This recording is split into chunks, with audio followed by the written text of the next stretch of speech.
Hello everyone. तो आज का वीडियो है कि क्या म्यूचुअल फंड्स वाकई में ही सही हैं। तो स्टोरी ऐसे शुरू होती है कि आप लोगों ने बहुत देखा होगा राइट कि म्यूचुअल फंड में पैसा डालो, 12,000 सिप चलाओ, ये 15-20 साल में इतना करोड़ हो जाएगा, इतना करोड़ हो जाएगा। तो एक बार हम ये देख रहे थे कि 15-15-15 प्रिंसिपल होता है कि आप 15 साल तक 15% CAGR 15,000 की अगर हम मंथली सिप करते हैं तो वो 1 करोड़ रुपया बन जाएगा। ठीक है। तो एक दिन मेरी वाइफ मेरे पास आई, बोली अंकित यार तुम इतना दिमाग लगाते हो, ये इक्विटी करें, यूएस करें, स्मॉल केस करें, पीएमएस करें, क्या फायदा। तुम म्यूचुअल फंड में ये 15-15-15 का रूल होता है, मान लो हम 10x इन्वेस्टमेंट कर देते हैं तो 15,000 की जगह 1.5 लाख का सिप कर देते हैं तो 10 गुना हो गया, तो 15 साल में 10 करोड़ बन जाएगा 15% CAGR पे।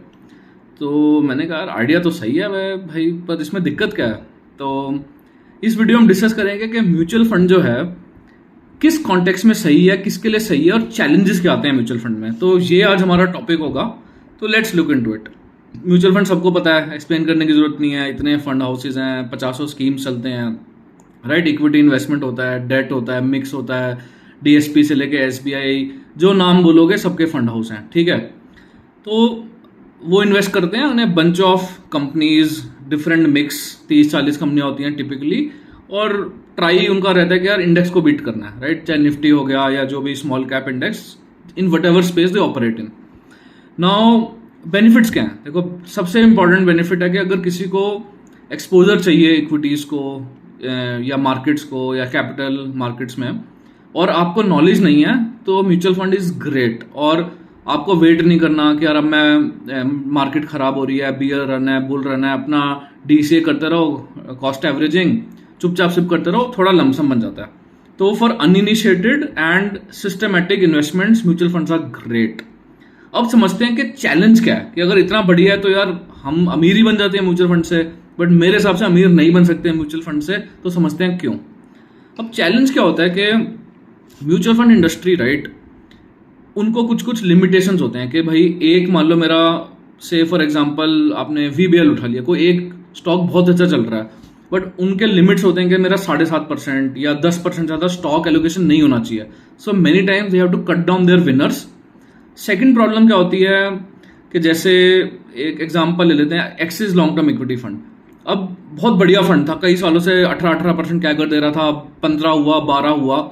तो क्या चैलेंज होता है कि जैसे जैसे साइज बढ़ता रहता है इन म्यूचुअल फंड्स का AUM, तो some of the stock holdings it's difficult for them to churn the stocks. तो जैसे कि इनका कॉन्स्टिट्यूएंट्स में कुछ कुछ डीमार्ट बहुत ज्यादा हो गया, TCS हो गया, इन्फोसिस हो गया, HDFC बैंक हो गया, विच become slow movers beyond A point of time.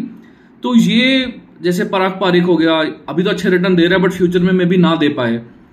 Axis long term पिछले 3 साल में 8-9% का कैगर दे रहा है, जबकि मार्केट 15% कैगर दिया है। तो the challenge with mutual funds is her cycle में नए नए म्यूचुअल फंड अच्छे करते हैं, नई नई टेक्निक्स अच्छे करती हैं। जैसे 3 साल में आपने देखा होगा स्मॉल कैप मिड कैप सब 35-40% CAGR देंगे, अभी 1 साल से मोमेंटम बहुत अच्छा कर रहा है।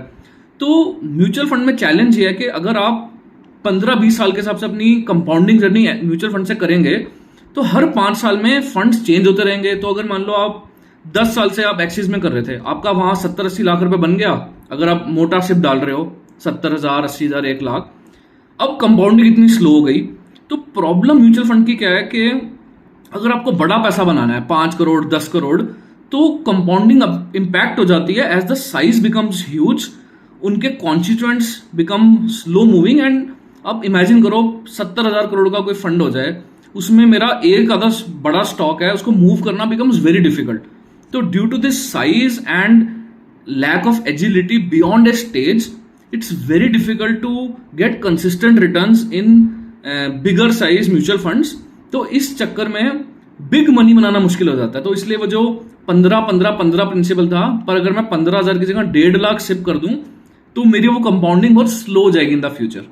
सो that is the real problem कि म्यूचुअल फंड से हम बड़ा पैसा बनाना बिकम्स हार्ड। तो mutual fund is great if you are getting started, you don't know too much about the markets, and one of the investment legs you want to create, but relying solely on mutual funds as an instrument of huge wealth creation, I'm talking about 5 CR, 10 CR and multiplies or multiples thereafter, it's going to be very, very hard. So that is why we potentially need to consider other ways or smarter modes of investment or other ways of equity exposure in order to build a huge corpus.